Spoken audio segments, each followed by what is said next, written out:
Alors aujourd'hui, je vais vous parler du métier de go-to-market. Alors go-to-market, qu'est-ce que c'est? C'est un métier en fait que l'on rencontre surtout dans les grandes entreprises, des entreprises où il y a vraiment une structuration importante du marketing. C'est-à-dire que bon, il y a des gens du marketing opérationnel, de la communication, qui sont là pour faire des mailings, des flyers, des emailing, etc., etc. Et vous avez également des gens au marketing produit qui sont là pour gérer les offres, etc. Et vous avez donc une nouvelle profession qui est la personne qui s'occupe du go-to-market, c'est-à-dire la mise en marché des produits. En fait, son rôle, il est relativement simple, c'est de s'assurer en fait que lorsqu'on va sortir un produit, tout va se passer de la manière la plus fluide et la plus efficace possible et on va rien oublier. Alors, il y a différentes fonctions de go-to-market. Le go-to-market en France, souvent, il intègre en même temps la partie logistique, donc vérifie qu'avec le back-office, la DSI, le SI, le CRM, tout se passe bien, que les codes ont été créés, etc. Aux États-Unis, le métier est un peu plus technique, puisqu'en fait, technique, plus orienté marketing, puisqu'en fait, c'est souvent la création des outils et tout le process en fait qui est derrière. Alors généralement les outils qu'on utilise, on utilise surtout la note de lancement qui permet en fait de récapituler toutes les informations sur un produit. Moi j'ai vraiment l'habitude de dire la note de lancement c'est la bible pour lancer un produit. Normalement toutes les informations doivent être là et c'est une note en fait qui vit tout au long de la sortie du produit. C'est-à-dire qu'on va lancer cette note au départ quand on lance un produit et au fur et à mesure on modifie les informations. Donc cette note elle est vivante, elle permet en fait de rassembler toutes les informations. Alors, généralement on l'ouvre dès qu'on va faire sa réunion de pré-lancement, ça je vous expliquerai juste après. Et donc en fait avec cette note là on va rassembler les informations techniques. Alors la note de lancement n'est pas un document marketing commercial. C'est-à-dire que c'est un document qui est plutôt orienté technique, process. Donc il y a les tarifs dedans, il y a le mode, il y a la cible, il y a le dispositif de lancement, il y a le planning, il y a la date de sortie, enfin bref, il y a tout ce qu'il faut. Il y a les règles commerciales aussi. Il y a tout ce qu'il faut pour savoir comment on va lancer le produit, où il va se lancer, à quelle date, à quel prix, avec quel code article, qui va être formé, à quelle date, etc. etc. Donc c'est vraiment un outil qui a quelque part en fait une checklist pour ne rien oublier lorsque l'on lance un produit. Vous avez au contraire le communiqué de lancement. Alors le communiqué de lancement ou release note, ce sont en fait un document, ce sont des documents, c'est un seul document d'ailleurs, c'est un document qui est très marketing. Ce document release note ou communiqué de lancement a pour objectif en fait d'envoyer de l'information, des argumentaires avec des bénéfices à ses commerciaux, à ses clients ou ses prospects, ses revendeurs. En fait c'est un document qui valorise des fonctionnalités et qui indique également des informations techniques comme par exemple la configuration minimale, etc. etc. Ce document-là est vraiment fait pour vendre et valoriser les produits, tandis que la note de lancement est là véritablement pour gérer en fait toute la partie administrative. Bien sûr, dans la note de lancement, vous avez quelques argumentaires, vous avez les principales fonctions, mais le but n'est pas là. Le but est véritablement de gérer toute la partie administrative. Souvent en complément vous avez une note technique qui est souvent faite par la R&D qui explique un petit peu qu'est-ce qu'il y a dans une recette par exemple, ça explique les fonctionnalités, comment on y accède, etc. C'est différent du communiqué de lancement parce que le communiqué de lancement a vraiment pour objectif de vendre, valoriser, c'est un argumentaire, donc la note technique est vraiment un outil technique qui est à disposition des revendeurs, de l'interne, etc. En plus de ça, vous avez donc le dispositif de lancement.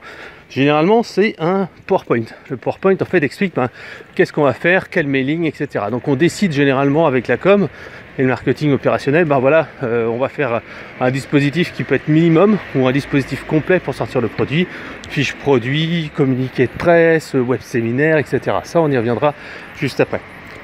Ensuite, bien sûr, dans votre dispositif de lancement, il faudra toujours aussi rajouter une petite formation, etc., etc. Donc, alors, comment ça se passe en fait quand on va sortir un produit? Alors, généralement, vous avez ce que moi j'appelle une réunion de kick-off. Une réunion de kick-off, c'est 3 à 6 mois avant la sortie du produit. C'est important de le faire vraiment longtemps avant. Le but, en fait, c'est d'informer la structure et les personnes qui sont les directeurs commerciaux, les responsables commerciaux, les responsables de com, etc., etc. Donc vous allez leur dire voilà, on va sortir tel produit à telle date, dans 3 mois ou dans 6 mois. Voilà, je vous informe un petit peu et je voudrais avoir un petit peu vos retours, vos sentiments, qu'est-ce que vous en pensez, est-ce qu'il y a des choses qu'on doit voir ensemble. Le but, c'est pas que ça dure des heures, mais c'est vraiment que le chef de produit, le responsable de l'offre, puisse en fait tout simplement dire ce qui va se passer. Alors, ce que moi je recommande, c'est après faire des réunions one-to-one. C'est-à-dire qu'après cette réunion, on débat un petit peu, on explique, on prépare un peu la situation. Après, on va enchaîner lors de réunions individuelles avec des personnes pour savoir, tiens, toi tu m'as parlé d'un problème au niveau de l'administration, toi tu m'as parlé d'un problème au niveau de la vente, etc., etc. Donc ça c'est vraiment essentiel et ça permet de vérifier qu'on est à peu près au clair sur le lancement. Alors cette réunion, donc comme je disais, c'est à peu près 1 heure et en fait idéalement lors de cette réunion, ce qui est intéressant, c'est de faire bien sûr tourner la note de lancement lors de cette note de lancement que vous avez préparée. Donc ensuite, on arrive à peu près 2 mois avant. On a la réunion de pré-lancement. Alors la réunion de pré-lancement, voilà, on va bientôt sortir l'offre. On a commencé à travailler, on a fait des réunions one-to-one. Et là, qu'est-ce qui se passe? En fait, on commence à faire le tour et on vérifie qu'on n'a rien oublié de majeur. Donc voilà, on se réunit. Vous savez, on s'était vu il y a 3 mois de cela. Le but, en fait, c'était de sortir telle offre. Voici les derniers éléments. Le planning, le truc, il sort à telle date. Voilà les prix, voilà les tarifs. Et donc, ce qui est intéressant, c'est que ce document doit être donc rempli éventuellement par le chef de produit, le Product Marketing Manager, mais idéalement, il faut que ça soit en fait les différents responsables qui remplissent chacune des parties et qui interviennent sur chacune des parties. Pourquoi? Parce que moi, en fait, avant, c'était moi qui faisais tout le remplissage, c'est moi qui écrivais toute la note. C'était très bien parce que c'est moi qui maîtrisais totalement la situation, c'est moi qui récitais, mais c'était un petit peu une litanie. Et en fait, ça laissait pas beaucoup de place aux autres personnes pour intervenir. Donc l'idéal, en fait, c'est plutôt de dire, tiens, voilà, moi je rassemble tout dans la note, vous l'actualisez et vous présentez votre partie. Et souvent, les gens, quand ils parlent de leur partie à eux, ils sont un petit peu plus fiers, ils se sentent un peu plus responsabilisés. Et tout simplement, en fait, c'est plus efficace. Alors, tout le monde ne le fera pas, comme je vous le disais, ça arrive souvent en fait, que les gens disent non mais j'ai pas le temps de le faire, donc c'est à ce moment-là le product manager qui remplit et c'est l'autre personne qui en fait présente lors de la réunion et c'est le product manager qui aura tout rempli en amont. Mais ça c'est vraiment intéressant. Donc cette réunion de pré-lancement est vraiment intéressante pour pouvoir tout caler, tout vérifier que tout est nickel. Ensuite, 2-3 semaines avant la sortie du produit, vous avez la réunion de lancement. La réunion de lancement est là pour vérifier que les derniers problèmes ont été calés. Généralement, cette réunion est très courte, c'est une demi-heure à 1 heure max. Donc en fait, on dit ok, voilà, tout est ok, c'est à telle date, tout le monde est bon, il n'y a pas de souci non plus là-dessus, etc., etc. Donc ça, c'est la réunion qui est vraiment faite pour dire ok, ça lance la semaine prochaine, il n'y a pas de souci, tout le monde est au courant, est-ce qu'il y a un truc de dernière minute, voilà. Là, en fait, on a vraiment tout calé. Ce qu'on peut mettre en option. Alors ça, c'est quand on est vraiment dans des lancements de produits stratégiques pour l'entreprise, c'est les comités projets stratégiques. En fait, c'est un comité projet, c'est des réunions hebdomadaires avec généralement le marketing produit, la communication, les commerciaux, généralement sur une durée entre 3 à 6 mois. Et le but, en fait, c'est faire un point d'avancée et décider, voilà, qu'est-ce qu'on a fait, qu'est-ce qui marche pas, etc., etc., par rapport à ce qu'on a prévu. Donc, en fait, ça, c'est vraiment intéressant et c'est hyper pertinent quand on sort une offre stratégique pour une entreprise parce que ça permet tout simplement de dire, tiens, voilà, j'ai tout ce qu'il faut, non, ça avance pas, on n'a pas assez suffisamment de ventes, le réseau de distribution accueille pas bien le produit, etc., etc.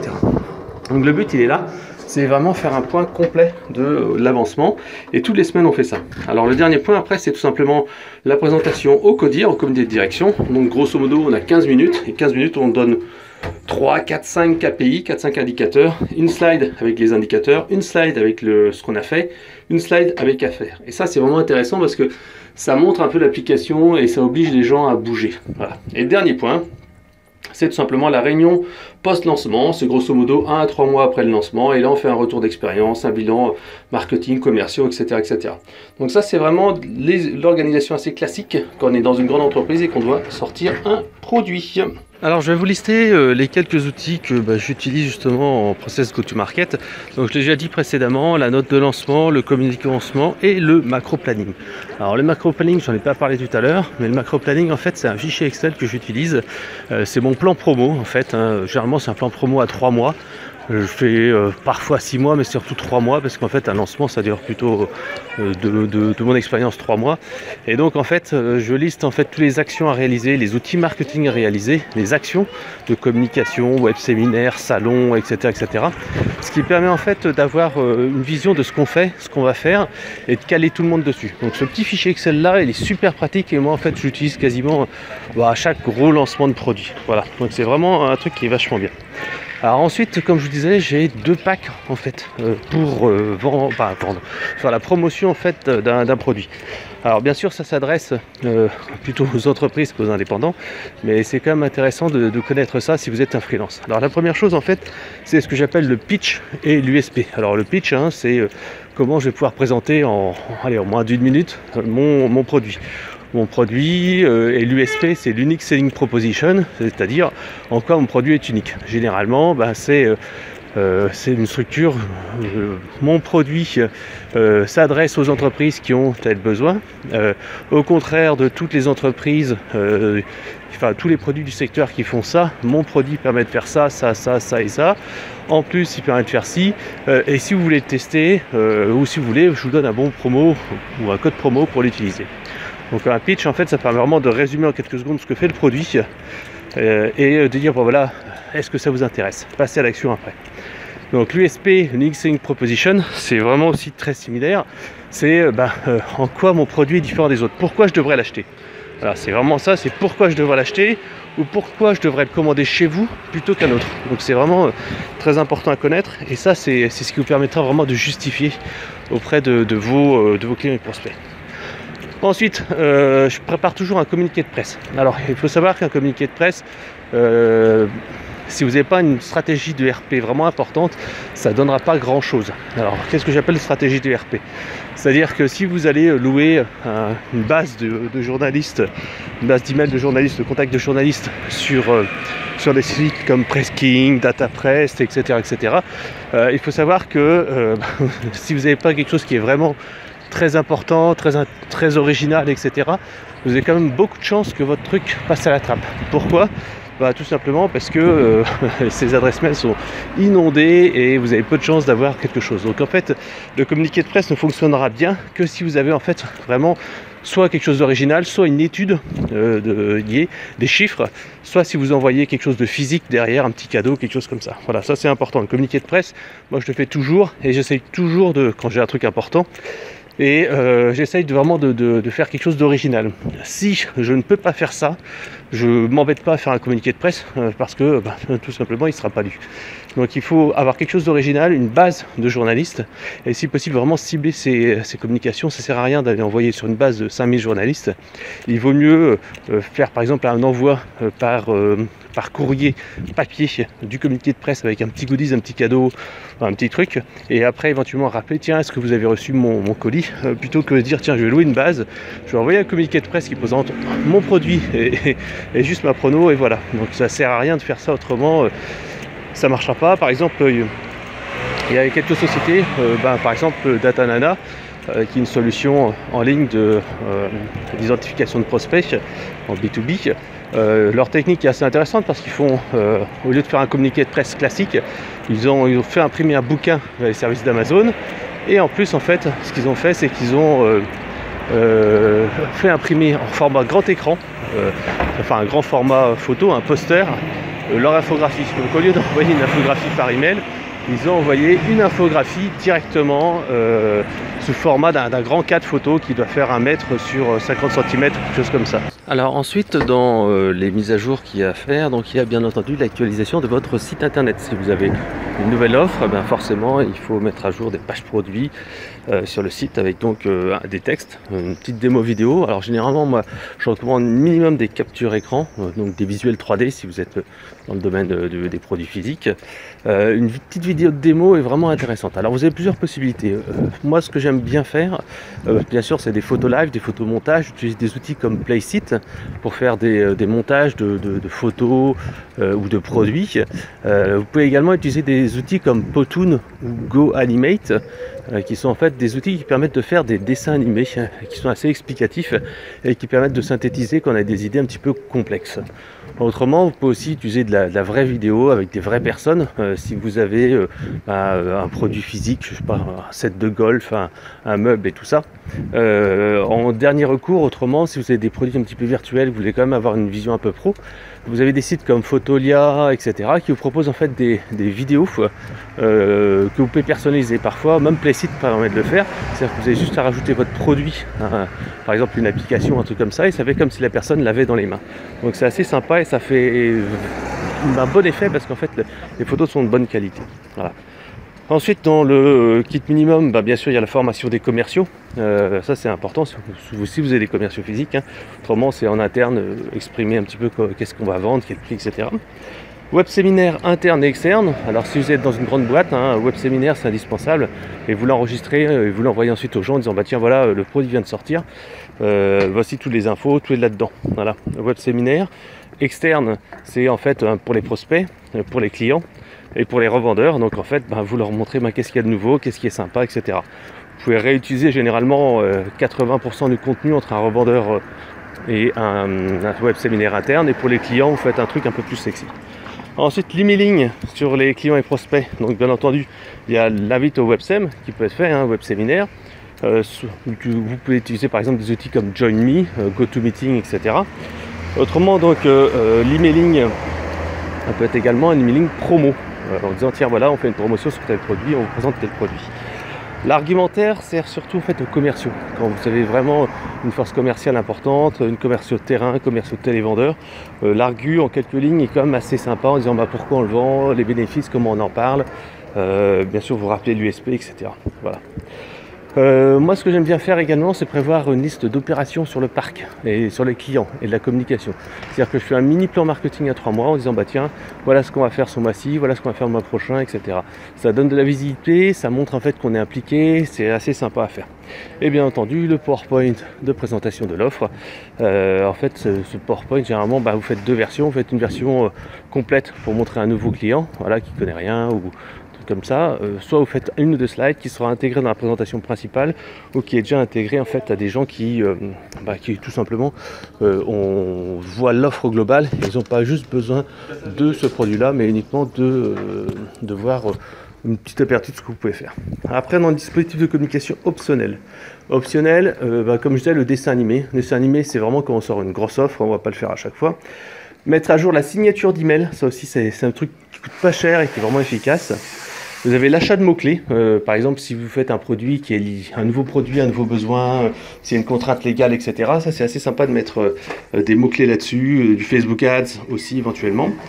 Si vous avez des grosses forces de vente, beaucoup de clients sur le terrain, etc., vous pouvez faire un tour de France. Donc on fait des réunions dans les principales villes du pays. Généralement on fait, moi je fais entre 7 et 10 dates max. 5 quand on n'a vraiment pas beaucoup de budget, voilà, mais c'est vraiment important d'aller voir les gens. Les battle cards, c'est pour lutter contre les concurrents. Qu'est-ce que vous faites par rapport aux autres, qui est sur le marché, etc. Une petite FAQ, alors ça généralement la FAQ la faites plutôt en interne, ou alors vous la mettez sur le site internet pour aider en fait les premiers clients. Vous avez aussi un modèle de proposition commerciale. Donc un modèle de proposition commerciale, c'est surtout dans le B2B. C'est pas un devis, une proposition commerciale, ça fait une dizaine de pages et ça permet en fait de justifier pourquoi on paye ça, expliquer la méthode, montrer qu'on a bien compris, etc. Le visuel 3D, moi comme je vous disais, j'utilise Playsit et j'utilise des outils comme ça. Le script de démo et dernier, le livre blanc et les contenus sur le blog, etc. Avec ça, normalement, vous avez un dispositif complet pour lancer un nouveau produit.